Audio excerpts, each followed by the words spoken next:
Genesis 2 vers 9 lees ons die volgende woorde. Die Here God het verder allerlei bome mooi om na te kyk en lekker om van te eet uit die grond laat uitspruit. Ook die boom van die lewe in die middel van die tuin en die boom van alle kennis. En dan verse 15 tot 17. Die Here God het die mens in die tuin laat woon om dit te bewerk en op te pas. Die Here God het die mens beveel, van al die bome in die tuin mag jy eet soos jy wil, maar van die boom van alle kennis mag jy nie eet nie. Die dag as jy daarvan eet, sterf jy. En dan lees ons Genesis 3 vanaf vers 2. Die vrou het die slang geantwoord, ons mag eet van die vrugte van die boom in die tuin. God het net gesê, ons mag nie eet van die vrugte van die boom in die middel van die tuin nie, en ons mag dit nie aanraak nie, want dan sterf ons. Toe sê die slang vir die vrou, julle sal beslis nie sterf nie. Maar God weet dat julle oë sal oopgaan die dag as julle van daardie boom eet, en dan sal julle soos God wees, deurdat julle alles kan ken. En dan lees ons verder natuurlik dat die vrou besef het, die boom is goed om van te eet, en sy pluk en sy eet en gee vir Adam by haar. En dan lees ons vers 22. Toe het die Here God gesê, die mens het nou soos een van ons geword, deurdat hy alles kan ken. As hy nou maar nie net sy hand uitsteek en die vrug van die boom van die lewe vat en daarvan eet, en altyd bly lewe nie. En daarom het die Here God die mens weggestuur uit die tuin van Eden uit, om die aarde te gaan bewerk, die aarde waaruit hy gemaak is. Ons lees tot sover, mag die Here sy woord aan ons harte seën. Nou, broeders en susters, die beskouing dat daar in Genesis 3 sprake is van 'n sondelose paradys, waar die eerste twee mense, Adam en Eva, in sonde geval het, en daarna met die dood gestraf is iets wat ek as predikant nie meer van harte kan onderskryf nie. Laat staan nog daaroor preek. In die huidige teologiese gesprek, met nuwe insig en aanvaarding van die kragtige mitologiese konteks van die Bybelse oorsprongsverhale, het meeste teoloë in die wêreld vandag lankal reeds aanvaar dat 'n historiese sondeval, waardeur die hele menslike ras uiteindelik in 'n totale verdorwenheid in sonde ontvang, geval en gebore is, en met die dood gestraf is, totaal en al onaanvaarbaar is in die lig van wat ons vandag weet, danksy wetenskaplike insig in die oorspronge van die mens en van die kosmos. Dit is veral die nuwe insig en kennis wat die evolusionêre wetenskappe na die tafel toegebring het, wat dit vir my vanmôre as predikant en as teoloog byna onmoontlik maak, om steeds te bly glo dat die dood duisende jare gelede as gevolg van twee mense se sonde en ongehoorsaamheid ontstaan het. Twee mense wat ek nog nooit in my lewe ontmoet het nie, twee mense met wie ek glad nie verbind is nie, en die gedagte dat hulle sonde oorgedra is aan hulle kinders se kinders se kinders, en om daardie rede is ek vandag 'n sondaar, kan ek lankal nie meer onderskryf nie. Ek en jy weet immers nou vandag, dat lank voordat daar mense op aarde was, daar reeds dinosourusse was, en dat stryd, geweld, lyding en dood toe reeds 'n integrerende deel van die geskiedenis van die natuur uitgemaak het. En as jy hierdie feite vanmôre ontken, of sê dat dit so is, leef jy werklik met jou kop in die sand. Wat ek dus eintlik vanmôre probeer sê, en ek gaan sukkel om baie van hierdie dinge te sê, is dat in die lig van die verskillende wetenskappe en die nuutste argeologiese en paleontologiese bevindings, dit nie regtig meer moontlik is om deur 'n ou tradisionele bril na Genesis 2 en 3 te kyk nie. Of laat ek dit eerder so stel, Dit is wel nog vir mense moontlik om deur 'n ou tradisionele bril na Genesis 2 en 3 te kyk. En met tradisioneel bedoel ek die letterlike opvatting van Genesis 2 en 3. Daar was letterlik twee mense, letterlik in sonde geval en letterlik het die dood in die wêreld ingekom. Jy kan deur hierdie bril nog na Genesis 2 en 3 kyk. Mits jy vanmôre bereid is om al die nuutste bevindinge van die wetenskaplike wêreld geheel en al te ignoreer. Aan die einde van die dag, broers en susters, is dit 'n doelbewuste keuse of 'n besluit wat elke Christen gelowige mens vir hom of haarself moet uitmaak. Jy besluit waar jy staan. Kies jy vanmôre om die skepingsverhale in Genesis 1 en 2 en 3 letterlik histories te lees en op te vat? Dan moet jy vir jouself ook sê, dit maak nie saak wat die wetenskap vandag alles sê nie. En al beweer sommige mense daar bestaan iets soos evolusie. Steur ek my glad nie aan hierdie dinge nie. En verkies ek om steeds te glo dat God twee mense letterlik uit die stof van die aarde gemaak het, dat hulle name regtig Adam en Eva was en dat hulle letterlik in sonde geval het en daardeur die dood na alle mense toe deurgestuur het. Ek aan die ander kant vanmôre, broers en susters, het jare gelede alreeds vir myself gesê, en ek het dit in die grootste erns gesê, ek is iemand wat nie deur die lewe wil gaan met oogklappe aan nie, ook nie wat my godsdienst betref nie.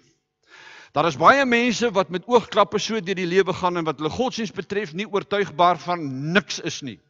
Miskien is dit 'n goeie ding, ek weet nie.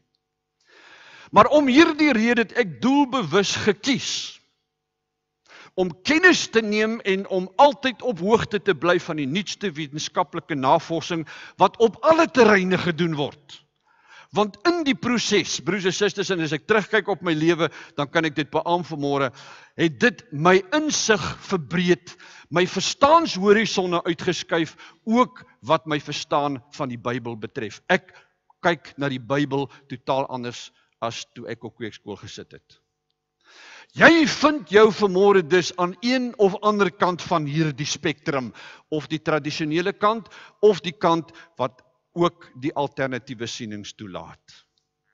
Nou, daar's nog iets in my hart wat ek vanmôre net met julle wil deel. Iets wat my al baie jare aangaande die Christelike godsdienstige sake 'n bietjie hinder. En dit is, broers en susters, wanneer daar nuwe wetenskaplike deurbrake gemaak word. Ek praat nou van die natuur en die mediese wetenskappe. Dan bly daardie inligting nooit beperk net tot by die wetenskaplikes nie. Daardie inligting word onmiddellik bekendgestel. Dit word gepubliseer in artikels, in tydskrifte en in dagblaaie. Partykeer maak jy koerant oop en sien jy die nuutste navorsing wat gedoen is en jy kan onmiddellik daai inligting kry, want glo die wetenskaplikes, die inligting is nie net vir die wetenskap bedoel nie, dis vir alle mense bedoel. Jy moet weet dat nuwe deurbrake gekom. Ongelukkig werk dit in die teologiese wêreld nie so nie. Al die nuutste kennis en inligting oor die Bybel, oor die argeologie, opgrawings in die Midde-Ooste, is meeste van die tyd net vir die ingeligtes en vir die teoloë beskore en word selde of nooit nie deurgestuur na die lidmate in die kerkbank toe nie. En daarom sit baie kerklidmate vanmôre oningelig en met respek gesê onkundig oor baie dinge rakende Bybelnavorsing. As jy dus as 'n teoloog met 'n gewone lidmaat praat oor sekere dinge wat nou onlangs gevind is, dan kyk mense met dowwe, glasige oë na jou nie, het nie 'n idee wat hierdie man voor hulle sê nie. Want die dominee of die pastoor van die gemeente gee nie die inligting deur nie, of hy wil dit nie deurgee nie, of hy self het nie die kennis van die nuwe dinge wat besig is om te gebeur nie. Ek voel al vir baie jare dat gewone gelowiges immers net soveel reg het om te weet hoe die Bybel en die teologie in mekaar steek en of daar nuwe insigte met die laaste 10 jaar na vore gekom het. Baie lidmate bly onkundig omdat baie mense glo en baie teoloë glo. Moenie hierdie goed met die lidmate deel nie. Dat die lidmate glo soos wat hulle glo. Hou hulle rustig. Don't rock the boat. Neem byvoorbeeld die hele gay kwessie. wat al vir so lank in die kerk nou woed, en al so onverkwiklik geword het, en steeds van tyd tot tyd sy kop in die koerante uitsteek. Hoeveel lidmate vanmôre is bewus daarvan, broers en susters, dat jy, dis tog wat my betref, Gods onmoontlik, om 'n oordeel oor ander mense se lewens te maak, veral wanneer dit oor hulle seksuele oriëntasie gaan, op grond van 'n paar enkele Bybelteksversies wat jy uithaal, wat duisende jare terug geskryf is. Hoe kan 'n mens dit regverdig? Om 'n oordeel te maak oor 'n komplekse saak soos daai, moet jy ten minste na baie ander dissiplines gaan kyk. Hierdie hele kwessie oor die gay aangeleentheid verg interdissiplinêre navorsing. Jy moet onder andere gaan kyk na die neurowetenskappe en na baie ander van die menslike wetenskappe, voordat ons 'n uitspraak kan maak hoekom mense se seksuele oriëntasie so anders is. Die ou tradisionele weg sê, dit staan in die Bybel, jy's verkeerd, jy gaan hel toe, einde van die storie. Ons lewe in 2016. Gelukkig het ons deesdae internet. En met die druk van 'n knoppie gaan 'n wêreld voor jou oop. En kan jy die nuutste Bybelnavorsing onmiddellik sien vir mense wat moeite wil doen. En trouwens, ek vermoed sterk, broers en susters, dat baie lidmate wat deesdae op 'n Sondagoggend in 'n erediens iewers sit, dalk meer kennis en inligting oor die Bybel het as hulle plaaslike dominee of pastoor. Nou, as gevolg van al hierdie dinge, en ek het nou so 'n ompad geloop, het ek vanmôre besluit om met hierdie laaste boodskap vir jou 'n klein bietjie meer inligting en agtergrond oor Genesis 1, 2 en 3 te gee, voordat ons gaan kyk na die hoë ouderdomme en die drastiese daling van ouderdomme na Genesis 6. En ek hoop julle vind dit almal in orde so. Dit help nie ons praat oor 'n bepaalde onderwerp en jy weet nie waaroor gaan dit eintlik in Genesis 1 en 2 en 3 en wat is die agtergrond nie. So met jou toestemming en vergunning vanmôre wil ek ietsie daaroor sê. Ek wil begin deur vir jou 2 baie eenvoudige vragies te vra. En ek hoop ek kry dalk 'n reaksie. Waar en wanneer dink jy is Genesis 1, 2 en 3 geskryf? Is daar iemand wat weet? Eenvoudiger kan ek dit nie stel nie. Waar en wanneer dink julle is Genesis 1, 2 en 3 geskryf? Nou enige iemand daar buite in die wêreld met wie jy aanraking kom, kan jou daai vraag vra en sê, meneer, mevrou, jy's mos 'n Christen, jy lees die Bybel. Ja, ek lees die Bybel. Waar kom Genesis 1, 2 en 3 vandaan en wanneer is Genesis 1, 2 en 3 geskryf? En as jy met jou mond vol tande staan en nie kan antwoord nie,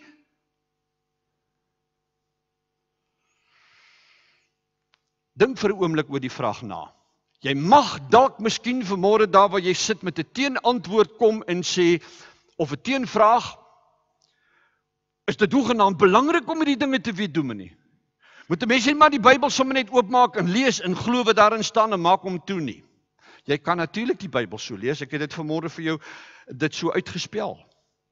Maar my antwoord vanmôre aan jou is, broers en susters, dat as jy ou geskrifte soos hierdie wat duisende jare geneem het om tot stand te kom en uiteindelik in die boekvorm te kom wat ons nou het, dan is die tyd en die omstandighede waarin 'n bepaalde Bybelboek geskryf is van deurslaggewende belang hoe jy die skrywer se boodskap ontvang. Jy gaan in elk geval 'n artikel wat geskryf is in 1944 en 43 tydens die Tweede Wêreldoorlog totaal al anders moet lees en na hom kyk en hom waardeer as 'n artikel wat gister geskryf is in die koerant. Die tye verskil, die mense wat geskryf het is anders. En dus moet jy elke geskrif wat deur die eeue ontstaan het, deur 'n bepaalde bril kyk en dit lees. Neem byvoorbeeld die eerste 3 Bybelboeke in die Ou Testament. Die meeste mense, waarskynlik jy ook vanmôre, glo dat die Ou Testament, soos wat ons dit in sy huidige vorm hier in die Bybel het, in 'n mooi kronologiese volgorde geskryf en gerangskik is. Met Genesis 1 natuurlik heel voor in die Bybel. Hoekom? Want Genesis 1 is mos heel eerste geskryf. Dan Genesis 2 wat daarop volg. Hoekom? Want Genesis 2 is na Genesis 1 geskryf en daarom staan hy in die tweede plek. En dan Genesis 3 wat volg op Genesis 2 en Genesis 4 en so is alles mooi netjies kronologies in 'n gerangskik in 'n volgorde en so het ons nou die Bybel. Daar is selfs tot redelik onlangs toe nog geglo dat die boek Genesis deur slegs een mens geskryf is, naamlik Moses. En daarom kry jy nog in die ou Bybelvertalings dat daar by die Genesis opskrifie geskrywe staan die eerste boek van Moses. As jy 1953 vertaling het, gaan kyk gerus by die huis. Vandag weet ons egter, broers en susters, dit is nie korrek nie. Dit is nie waar nie. Moses was nie die skrywer van Genesis nie. Ook nie van Exodus nie. En ook nie van Levitikus nie. Ook nie Numeri of Deuteronomium nie. Daarom sal jy vandag met die nuwe Bybelvertaling, die 83 vertaling, sal jy die naam van Moses nêrens meer vind in die eerste 5 boeke van die Ou Testament nie. Hoekom nie? Want dit het nie geskryf nie. Maar in 1953 het die Bybelvertalers en die teoloë dit nog geglo. Daarteenoor het die nuutste teologiese navorsing getoon dat die 2 skepingsverhale in Genesis deur 2 verskillende mense in verskillende tye geskryf is. By hierdie punt moet ek gou iets aan jou verduidelik, sodat ek jou nie verloor nie. As jy Genesis 1 in die Bybel lees, en jy kom aan die einde van Genesis 1, dan besef jy, hier is 'n skepingsverhaal volledig geskryf. Wanneer jy by Genesis 2 kom, word die skepingsverhaal van vooraf beskryf. Jy het dus 2 skepingsverhale langs mekaar of agter mekaar. En die oplettende Bybelleser vra onmiddellik die vraag vir die teoloog, hoekom het ons dan 2 skepingsverhale? Is een nie genoeg nie? Hoekom word die skepingsverhaal weer oor vertel? Die antwoord is, broers en susters, dat beide die skepingsverhale is deur 2 verskillende mense geskryf in verskillende tye. Om meer presies te wees, broers en susters, Genesis 2 en 3 is geskryf in die tyd toe die volk in ballingskap verkeer het. Het jy dit geweet? Met ander woorde in die jare 587 tot 539 voor Christus. Toe is Genesis 2 en 3 vir die eerste keer geskryf. Hierdie 2 hoofstukke is toe heel wat later deur 'n eindredaktor voor in die Bybel ingeplaas, sodat dit 'n tipe van 'n eenheid kan vorm met die eerste verhaal wat in die Bybel voorkom. Feit is egter, broer en suster, Genesis 1, 2 en 3 volg nie kronologies op mekaar nie. Streng gesproke moet Genesis 1 eintlik na Genesis 2 kom, want Genesis 2 is ouer as Genesis 1. Nou mag jy dalk by hierdie punt ook wonder, Dominee, maar waarom het Israel dan so laat in sy geskiedenis eers in 587 voor Christus 'n skepingsverhaal geskryf? Hoekom dan nie vroeër nie? Skepping is tog die begin van alles. Jy kan mos nie iewers along the way kan jy 'n skepingsverhaal skryf nie. Die antwoord op hierdie vraag is minder ingewikkeld as wat jy dalk vermoed. Jy sien, toe Israel in 587 voor Christus in Babylon as ballinge gesit het hulle op daardie tydstip van hulle bestaan as volk nog nie volledig en sistematies oor die oorsprong van alles in die wêreld nagedink nie. Dit was nie vir hulle nodig nie. Wanneer hulle in ballingskap sit, kom hulle vir die eerste keer in aanraking met die skepingsverhale van die Babiloniërs en later ook met die Perse se skepingsverhale. En dit het die Jode onmiddellik laat besef dat ons 'n leemte in ons teologie oor hierdie spesifieke onderwerp het. En toe het Israel soos al die omringende volkere van die destydse wêreld gedoen. Hulle het diep gaan nadink oor al die fundamentele kwessies van die lewe, die goed waaroor ek en jy vandag nog wonder. Dinge soos, waar en hoe het die kosmos ontstaan?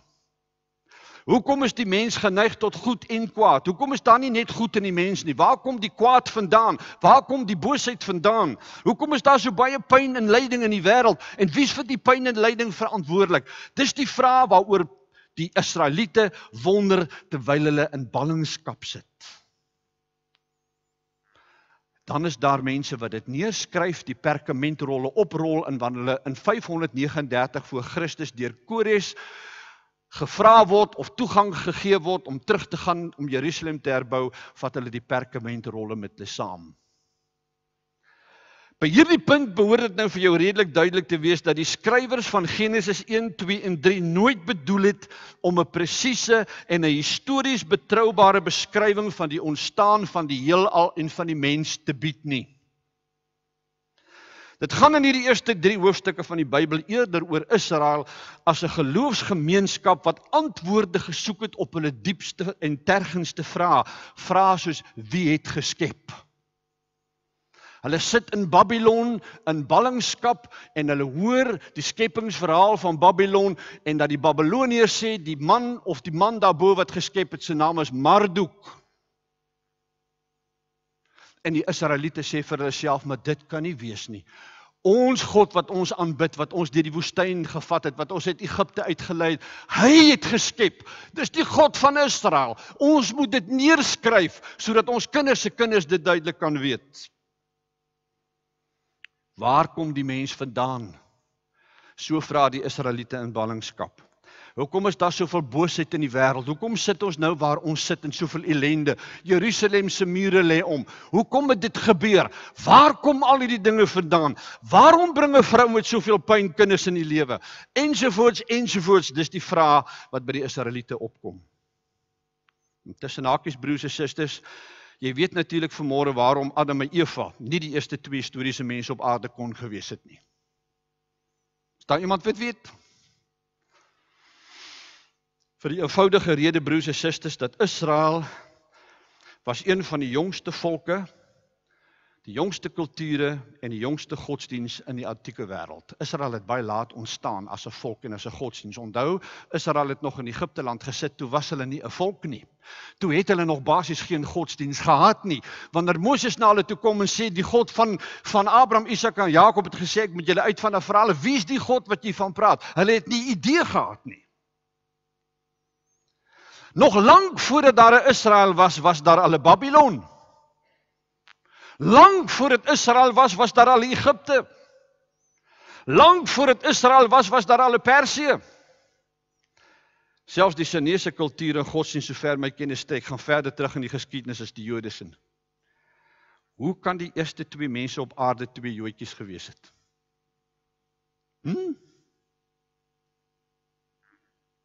Dis mos histories gesien gans onmoontlik.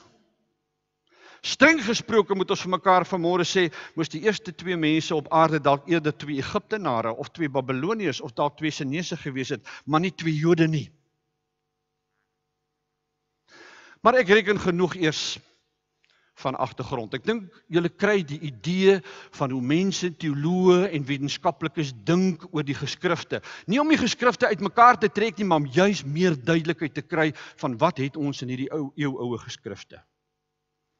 Die vraag wat ons aan die begin van hierdie reeks aan die orde gestel het mense in die boek Genesis regtig so oud geword? Nou is baie interessant gewees, die afgelope tyd het ek baie terugvoer gekry die gemeente, ek was eintlik verstom, dis die meeste terugvoer wat ek nog gekry het van mense oor 'n onderwerp. En sommige het gesê, ja, ons dink die kalender was anders, die mense was gesonder daai tyd en hulle het hoë ouderdomme bereik, en natuurlik kan jy dink soos jy wil, maar broers en susters, ek meen 969 jaar, hallo, dis al 'n bietjie oud, nê? Ek sal graag wil sien hoe lyk 'n tannie op 969 jaar. Maar dis nie al nie. Hoekom het hulle so oud geword en skielik na 'n sekere hoofstuk in die Bybel toe val die ouderdomme sommer drasties na 400 en 300 en wanneer jy by Genesis 12 kom, sien jy Abraham het oud geword, maar die Bybel sê 175 jaar. Hallo, daar is 'n groot verskil tussen 175 as jy oud is en 969 jaar. En blaai jy bietjie verder in die Bybel, jy kom by Psalm 90, dan sê die psalmdigter, die oudste wat mense kan hoop om te word is 70, 80 jaar. Hallo, dis 70, 80 jaar, maar 175 jaar, na 969 jaar, wat het hier plaasgevind? Is daar 'n goeie verduideliking vir hierdie verskynsel wat ons in die Ou Testament aantref? En ek sê vanmôre, ek reken so, maar dit is 'n teorie en ek sluit aan by teoloë baie groter as ek myself, want hierdie teoloë se teorieë lyk vir my verskriklik interessant en dit is wat ek vanmôre vir jou wil deurgee. En om daai rede vat ek jou vanmôre terug na Genesis 2 en 3 toe vir 'n oomblik, want ek wil hê jy moet saam met my na Genesis 2 en 3 gaan kyk. En al stap jy vanmôre hier uit en jy verskil van die prediker, sal jy uitstap met 'n bietjie meer insig oor waaroor gaan dit in Genesis 2 en 3, dit waarborg ek jou. Volgens die skrywer van Genesis 2 en 3 was daar baie vrugtebome in die tuin van Eden. En die mens het elke dag die voorreg gehad om van enige van hierdie vrugtebome te eet. Perskes, appels, lemoene, jy noem dit op, die wonderlikste, lekkerste vrugte. Maar daar was een boom was verbode, die boom van alle kennis, of soos die ou vertaling sê, die boom van kennis van goed en kwaad. Dit was hands off. Terselfdertyd sê die skrywer van Genesis 2 en 3, was daar ook 'n ander boom. Maar broers en susters, hierdie boom word so terloops genoem. Hierdie boom staan so half in die skaduwees, dat ek en jy deur die jare in die kerk nooit kennis geneem het van hierdie boom nie. Daar's net een boom wat ons betref, en dis die boom van kennis van goed en kwaad. Dis waaroor alles eintlik draai. So as jy vanmôre vir 'n lidmaat of 'n gelowige of 'n Christen vra, vertel my iets van die boom van die lewe, sal iemand dit heel waarskynlik nie kan doen nie, want dit is nie 'n boom wat aandag kry, selfs in die Bybel nie. Hierdie boom staan slegs as die boom van die lewe bekend. Punt. En die skrywer gee vir ons net een aanduiding van die boom. Hy sê die boom staan in die middel van die tuin. Hallo? Wanneer jy by Genesis 3 vers 3 kom, dan lees ons dat Eva vir die slang sê, die boom van kennis van goed en kwaad staan in die middel van die tuin. Nou vir 'n fyn Bybelleser, iemand wat fyn en oplettend lees, is dit 'n bietjie confusing. Watter boom staan nou eintlik in die middel? Is dit die boom van kennis van goed en kwaad, of is dit die boom van die lewe? Of is dalk al twee bome in die middel van die tuin? Die skrywer sê nie. Dit is nie belangrik nie. Hoekom nie? Daar's 'n baie goeie rede hiervoor, broers en susters. Aldus James Barr, professor in Hebreëse studies aan die Universiteit van Oxford. Hierdie man is 'n monumentale teoloog. Hy's nou al dood. Een van die grootstes. Hy wys daarop dat daar in die ou nabye Oosterse tyd 2 afsonderlike verhale oor bome bestaan het. 2 losstaande verhale. Elkeen het oor 'n boom vertel. Is julle nog met my? Die een verhaal gaan so. Daar was 2 mense in 'n tuin. Die Skepper het opdrag gegee dat hulle nie van hierdie boom moet eet nie, want hierdie boom was die boom van kennis van goed en kwaad. En net God beskik oor die eienskap van goed en kwaad. So jy mag nie eet daarvan nie. Die mense toe oortree deur van hierdie boom te eet, waarop die Skepper hulle uit die tuin uitgesit het. Punt. Hier eindig die verhaal. Daar's nêrens in hierdie verhaal sprake van sonde, opstand, rebellie, oortreding, sondeval of selfs die dood nie. Die ander verhaal vertel ook van 'n tuin en ook van 'n boom. Maar in hierdie tuin is daar net een boom soos in die ander verhaal, en hierdie boom staan bekend as die boom van die lewe. Volgens hierdie verhaal is dit die oerbegeerte van die mens om vir altyd te bly lewe. Met ander woorde, om nooit by 'n punt te kom dat jy iewers doodgaan nie. Nou broers en susters, hierdie is 'n eeuoue verhaal, maar dit vertel nog steeds iets van die mense begeerte van vandag. Ek en jy wil nie doodgaan nie. Is daar iemand wat graag wil doodgaan? Nee, ons wil niemand doodgaan nie. En as iemand vandag sou opstaan en sê, ek het 'n kuur gevind, en as jy hierdie pilletjies nou neem, dan gaan jy nooit oud word nie, jy gaan gedurig jonk bly en jy gaan vir altyd lewe. Wie gaan nie die pilletjies drink nie? Is daar iemand in die gehoor vanoggend? Steek gou hand op. Wie wil graag oud word, 'n volplooie word, en kromloop en met 'n knie en met knieë wat vervang moet word? Is daar iemand? Steek hand op. So wat die Bybelskrywer in daai tyd vertel het, die oerbegeerte van die mense het nog nooit verander nie. Ons wil vir altyd bly lewe. En dit is waaroor dit in die tweede verhaal eintlik gaan. Die boom van die lewe en hoe om vir altyd te bly lewe sonder om dood te gaan. Hiermee het ons nou vanmôre 'n tree nader gekom aan die kern van ons onderwerp. Hierdie verhaal van hoe om te bly lewe is 'n baie ou verhaal. Voor Israel bestaan het, is hierdie verhaal in die tyd van Mesopotamië in omloop gewees. Is julle nog met my? Hierdie verhaal staan bekend as die Gilgamesh-epos. En sommige van julle sou al die naam gehoor het. Dis mense wat weier lees, dink ek, as ek. Die verhaal van Gilgamesh gaan so, en ek vertel hom vir jou baie kortliks. Lang gelede was daar 'n priesterkoning met die naam van Gilgamesh, en hy het in die stad Uruk, wat vandag bekend is as Irak, gewoon. Gilgamesh het 'n sidekick gehad, wat altyd saam met hom beweeg het. Onthou, die tuinverhaal van Adam en Eva gaan oor man en vrou. Die Gilgamesh-epos verhaal gaan dit oor twee manne wat saam reis. Die sidekick se naam was Enkidu. Op 'n dag besluit hierdie twee manne, hulle gaan op 'n epiese reis. En hulle gaan kyk of hulle met hulle heroïese dade en goeie dade die ewige lewe by die gode kan verwerf. So gesê, so gedaan, en hierdie twee manne gaan op hulle epiese reis. Maar op hierdie reis gebeur daar iets. Enkidu word skielik siek. En na 'n lang lyding gaan hy toe dood. En dit het Gilgamesh tot in sy diepste wese toe geskok en ontstel. En hy het by homself gewonder, gaan ek dalk eendag ook so dood? Gaan ek ook dalk so moet ly en lank moet wag voordat ek my asem uitblaas? Gilgamesh besluit toe om na die verskillende gode toe te gaan en navraag te doen oor hoe kan hy vir altyd bly lewe sonder om soos Enkidu dood te gaan. Maar die gode het almal vir hom presies dieselfde storie vertel. Gilgamesh het hulle gesê, daar bestaan nie so iets nie. Alle mense is bestem om eendag te sterf. Dis die lot van alle aardbewoners, net die gode is onsterflik. Gilgamesh was natuurlik baie diep teleurgesteld, maar om 'n lang storie vanmôre vir jou kort te maak, Gilgamesh verneem iewers dat daar 'n spesifieke plant bestaan. Die plant se wortels is die van die kameeldoring. As jy hierdie plant kan opspoor en kan kry en kan eet, sal jou liggaam gedurig vernuwe, jy sal nooit oud word nie en nooit doodgaan nie. Al wat Gilgamesh moet doen, is om swaar klippe aan sy enkels vas te bind en in die meer Apsu in te duik en die plant op die bodem van die meer te gaan uithaal.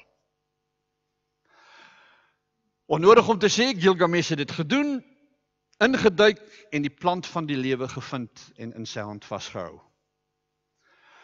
In sy blydskap op pad terug na die stad Uruk, toe gebeur daar egter 'n tragiese ding. Was 'n warm dag. Gilgamesh sien 'n lieflike poel met ijskoue water en dit is 'n groot versoeking vir hom om eers te stop en in die water te gaan afkoel. Nadat hy 'n paar oomblikke met homself geredeneer het, besluit hy om die plant neer te sit en in die koue water in te duik.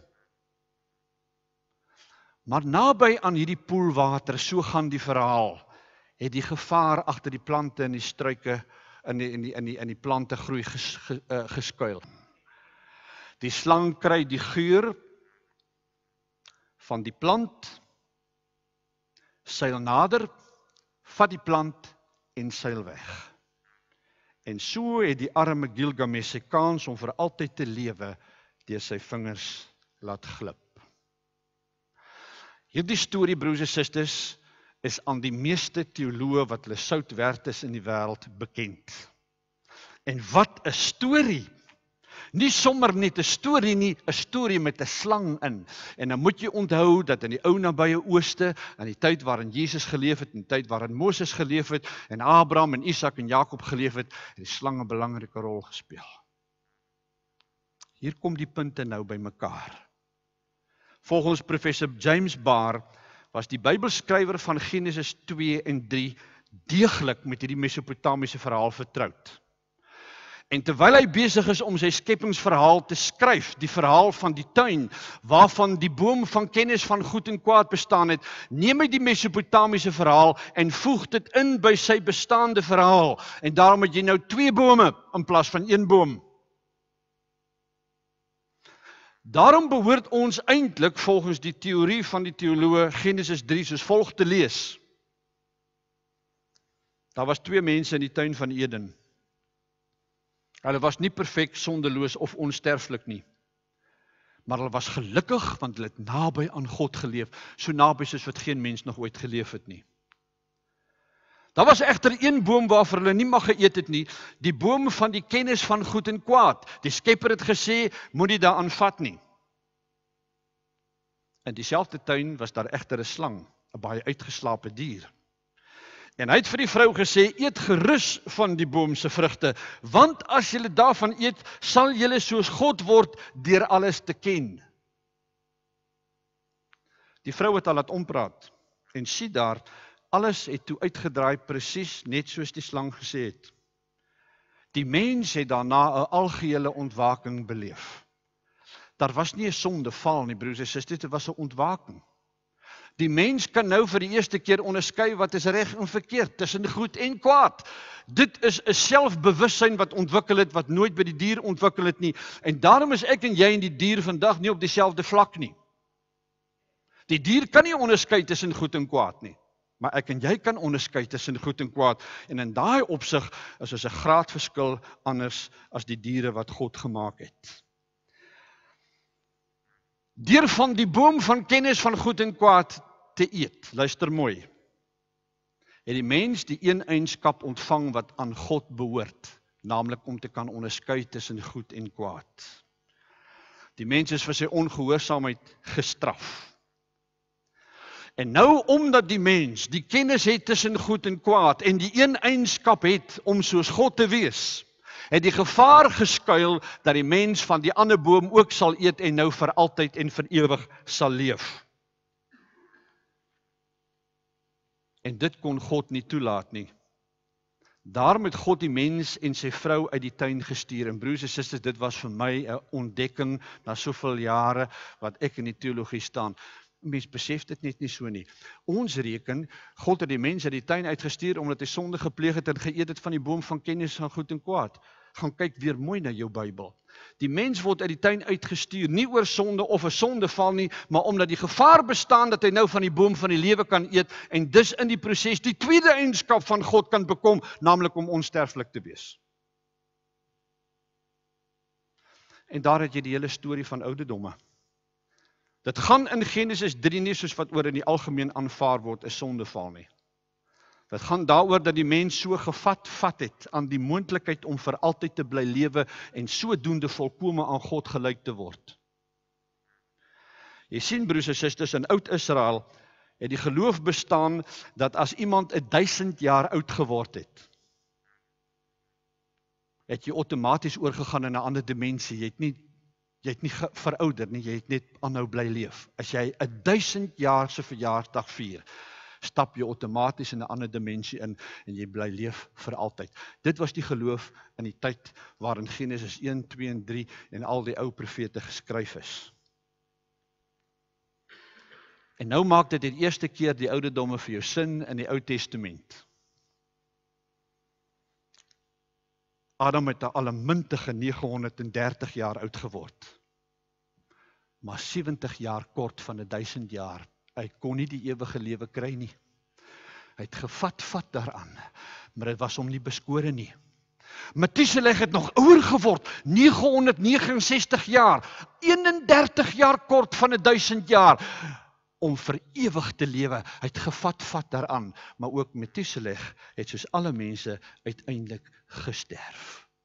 Want jy sien broer en suster, die verhaal van Genesis 1, 2 en 3 is, dit maak nie saak wat ons doen, maak nie saak hoe ons presteer nie, ek en jy bly aan die einde van die dag sterflike mense. En in daardie opsig is ek en jy totaal en al afhanklik van God, wat onsterflik en oneindig groot is. En Israel het hierdie boodskap met sy verhale probeer deurgee na al sy mense. Die eintlike sondeval, broers en susters, en dit is nog 'n ding wat jy in die teologiese wêreld vind, baie oor geskryf word, maar in die kerke nooit oor gepreek word nie. Hoekom nie? Goeie redes voor. Daar's baie dinge wat jy vanmôre nie weet nie, dood eenvoudig omdat dit van bo af nie vir jou deurgegee word nie. Jy moet in 'n sekere sin, en ek sê dit met respek en liefde sê, moet maar 'n bietjie onkundig bly oor sekere goed. Glo soos wat jy glo. Die eintlike sondeval, sê professor James Barr, is die sonde wat jy in Genesis 6 aantref. Dit is 'n sondeval. Wat het daar gebeur? Wel, dit is so verskriklik dat jy dit eintlik nie vir mense kan vertel nie. En om daai rede word daar nooit oor gepreek nie, word daar nooit oor geskryf nie, word daar nooit 'n woord oor gerep nie. In Genesis 6 lees jy dat op 'n dag die hemelwesens, die engele in die hemel, gesien het dat die vrouens op die aarde baie mooi is, afgegaan het en met hulle gemeenskap gehad het, toe's gedrogte gebore. Het jy al die verhaal gelees? Is jy bewus van daai verhaal? Nadat dit gebeur het God gekyk na die aarde en gesê, kyk hoe die aarde nou geword. Nou sal my gees nie meer langer met die mens wees nie. Ek beperk sy lewensduurte tot 120 jaar. Wat my betref, broers en susters, is dit die sondeval. Maar so aaklig en so gruisam dat 'n mens daaroor selfs nie eens in die kerk kan praat nie. So vir ons is dit gemakliker om te sê die sondeval is maar in Genesis 3. Van twee mense wat 'n appel of 'n lemoen geëet het, en om daai rede word ons kinders vandag nog gesonde ontvange gebore, en ons is totaal al verdorwe, korrupsie, totale sleg, ellendig, tot niks goed en kwaad nie. Die mens se lewensverwagting is dus ingekort, omdat die mense op aarde al verder en verder van God afgeleef het. En jy sien dit by Genesis 6, en soos die tyd aanstap na die verwarring by die stad Babel, met die toring wat opgerig word, leef die mense verder en verder van God af weg, en krimp die mense lewensverwagting al meer en meer en meer in. So wanneer jy uiteindelik by Psalm 90 kom, is dit nog net 'n skrale 70 en 'n 80 jaar. So wat ook al die wetenskaplikes vandag doen, en wat 'n kuur hulle ook al soek, en hoe lank hulle ook al in hulle laboratoriums werk, broers en susters, ek en jy sal nooit 969 jaar oud word nie. Jou kans om 80 jaar te haal, is dalk ook nog skraal. Mense gaan deesdae op 60 en 65 dood aan kanker en allerlei siektes. Maar aan die einde van dit alles, broers en susters, en hierdie is alles teorieë, soos ek aan die begin vir jou gesê het, dis vir my opwindende materiaal. Dis die goed wat maak dat ek aan mekaar bly lees en navorsing doen, en nog steeds kan preek, want daar's soveel alternatiewe en moontlikhede op ou tradisionele en soms uitgediende beskouings, dat dit my net opgewonde laat. Aan die einde van die reeks besef ek een ding. Daar is maar net een almagtige God, onsterflik, alwys. En ek en jy is maar die ou stoffies op die aarde. Ons dink ons is slim, ons dink ons is groot, ons wil vat aan die ewige lewe, ons probeer alles om aan God gelyk te word, ons doen uitsonderlike dinge, en ons dink ons het God nie nodig nie. Aan die einde van die dag is ek en jy net stoffie. En as ons meer afhanklik van God is wat ons ooit besef. En dit is die boodskap wat ek haal uit die hoë ouderdomme wat geval het na 80 en 70 jaar toe. Amen.